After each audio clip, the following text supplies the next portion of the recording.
महात्मा वामदेव ने कहा, राजन, धरती का जितना भी संपूर्ण अपराध है, पाप है, वो 11 को अन्न में ही रहता है। ब्रह्म हत्या, स्त्री हत्या और बाल हत्या, ये 3 हत्याएं एकादशी के दिन चावल में रहती हैं। बहुत ध्यान से सुनेंगे।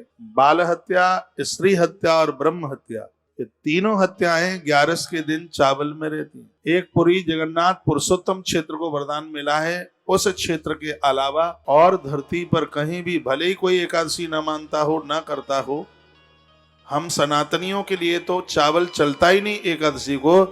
दूसरे धर्म के लोगों को भी 11 के दिन भूल करके भी चावल नहीं खाना चाहिए। और छोटे मोटे जितने पाप हैं वो सब अन्न में रहते हैं। एकादशी दाल, मसूर की दाल, ये सब चीजों में, मटर में, दाल में, रोटियों में, तो इन सब चीजों में मैंने एक आध बार बोला भी है कि 11 के दिन आप व्रत नहीं करते हैं तो उस दिन कच्चा भोजन तो मत खाइए, दाल चावल मत खाइए उस दिन, रोटी फुलके मत खाइए उस दिन, पराठा बना लीजिए, पूड़ी बना लीजिए, वो ले लीजिए।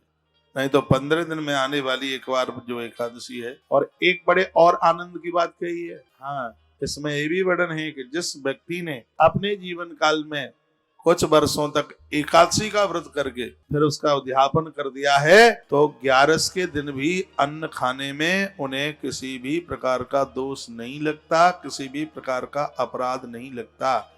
ये बहुत आनंद की बात। मैं तो कहूंगा कि जो बिल्कुल भी नहीं कर सकते हैं, ऐसे लोगों को भी 26 एकादशी करके अपना छोटा मोटा उद्यापन करके एकादशी को नारायण से अन्न खाने की परमिशन ले लेनी चाहिए। महात्मा वामदेव के शब्द है, जो भी मैं आपके बीच में बात रख रहा हूँ। उन्होंने कहा कि राजन, तुमने तो अपना पुण्य कमाया ही है, लेकिन सबसे बड़ी बात है कि धरती के लोगों को तुमने एकादशी के दिन अन्न में छिपे हुए पापों से उसे बचा लिया। ये सब कथाएं सुन पढ़ करके इस आश्रम में भी ऐसा नियम बन गया है, एकादशी के दिन यहाँ अन्न नहीं बनता, यहाँ सब व्रत करते हैं, आश्रम में नहीं बनता। तो होटल वोटल पर खा खू के आ जाते होंगे, वो उनका काम है, वो जाने। आश्रम तो अपने नियम को फॉलो करता है पूरा। 11 के दिन अन्न नहीं। लिखा है कुपुत्रस्तु कुलम, इस ग्रंथ में तो लिखा है कि यदि कोई विवाह करने को जा रहा है तो बढ़िया संतान को जन्म दे पावे तो ही विवाह करे, नहीं तो अविवाहित बना रहे। अविवाहित रहेगा तो शराबी, कवाड़ी, जुआरी तो पैदा नहीं होंगे। यदि गृहस्थ सूत्र में बना है तो मलुक बढ़िया संस्कार संतान को जन्म दे। कुपुत्रस्तु कुलम यद नष्टम, जैसे कुपुत्र कुल को नष्ट कर देता है, उसी प्रकार से एकादशी पापों को नष्ट कर देती है। कुभार्या च पतिम यथा, कुभार्या पति को नष्ट कर देती है, उसी भी प्रकार से एकादशी पापों को नष्ट कर दे। अधर्मं चेता धर्मम, अधर्म धर्म को समाप्त कर देता है। कुमंत्री यथा निपम, और ये गलत मंत्री लोग हैं वो राजा को समाप्त कर देते हैं। अज्ञानेन यथा ज्ञानम, प्रधानमंत्री, मुख्यमंत्री कितने भी बढ़िया हों, लेकिन उनके जो नीचे चलने वाले जो मंत्री हैं, यदि वो ठीक ठाक नहीं होंगे तो सब इलेक्शन हार जाएंगे। हाँ, परिणाम प्रजा दे देगी हाल। इसलिए इसमें लिखा है कि कुमंत्री च यथा निपम, ये कुमंत्री जो गलत मंत्री लोग हैं ये राजा को समाप्त कर देते हैं। उसी प्रकार से एकादशी पापों को समाप्त कर देती है। अज्ञानेन यथा ज्ञानम, जैसे अज्ञान ज्ञान को समाप्त करता है, और शौचता शोचताम यथा, जैसे अशौच पवित्रता को समाप्त कर दे, अश्रद्धया श्रद्धा को समाप्त कर दे, उसी प्रकार से सत्य अन्याय को समाप्त कर देता है, उसी प्रकार से एकादशी पापों को समाप्त कर देती है, खत्म कर देती। बड़ी अच्छी अच्छी बातें कही गई हैं। कहा कि जैसे गर्मी बर्फ को समाप्त कर देती है, बर्फ की सिल्ली कितनी भी मजबूत जमी हो, लेकिन वहां पर गर्मी पड़ती है तो वो पिघल जाएगी।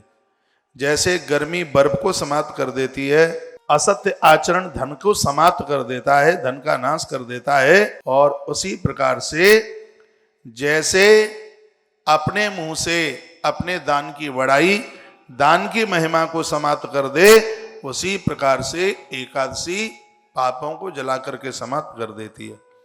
विषयों का जिस प्रकार से विषयों का नाश होता है, क्रोध से विद्युता का नाश होता है, ज्ञान से अविद्या का नाश होता है, उसी प्रकार से एकादशी के करने से संपूर्ण पापों का नाश होता है। इसलिए परम वैष्णव जनों को एकादशी का व्रत जरूर करना चाहिए। एकादशी सर्व प्रकार से कल्याण करने वाली है। सुनिए, ब्रह्म हत्या सुरापानम स्थेयम गुरुवंगनागमा युग पदोपजानाति न निहंति त्रपुष्करम। वर्णन किया है कि ब्रह्म हत्या, मद्यपान यानी शराबी, स्वर्ण चोरी और गुरु की अवहेलना, व्यभिचार, इन पापों को जलाने में यदि सबसे ज्यादा कोई सक्षम है तो एकादशी का व्रत है। किसी ने जीवन में शराब पी हो और अब सुधर गया है, शराब पीना छोड़ दिया, 3 साल के लिए 11 का व्रत कर ले। गरुड़ पुराण में भगवान बोले हैं, एकादशी का व्रत इतने बड़े अपराधों को समाप्त करता है। ब्रह्म हत्या, मद्यपान, सोने की चोरी, गुरु पत्नी के साथ व्यभिचार, ये बहुत बड़े अपराध हैं, बहुत बड़े पाप हैं। ये पाप नहीं, ये महापाप हैं। इतने बड़े पापों को भी एकादशी जला करके राख कर देती है, खत्म कर देती है। एकादशी की इतनी बड़ी महिमा है, सभी पापों का नाश कर देती है। ऐसे पापों को नैमिषारण्य, कुरुक्षेत्र, कालिंद्री, प्रयागराज, यमुना मैया, गंगा मैया, सरस्वती मैया बहुत समय में नष्ट कर पाते हैं, लेकिन एकादशी का व्रत तत्क्षण इन पापों को जला करके राख कर देता है। ये सभी तीर्थ इस एकादशी के समान नहीं है जिन जिनका मैंने नाम लिया है। वर्णन किया गया है कि जिस प्रकार से प्रयाग में त्रिवेणी में पूरे माघ के महीने में नहा के डुबकी लगाओगे तब जितना पुण्य प्राप्त होगा, कालिंद्री यमुना के घाट पर पूरा कार्तिक महीने रहोगे, गंगा जी में पूरा का पूरा महीना रहोगे, सरस्वती माता का कई वर्षों तक जल का पान करोगे, उससे जितना पुण्य प्राप्त होगा एकादशी का एक व्रत करने से उतने फल की प्राप्ति हो जाती है। ये महिमा 11 की है। यदि आप परम वैष्णव हैं, देवी देवताओं को मानते हैं, तो एकादशी के व्रत के बिना मत रहिए।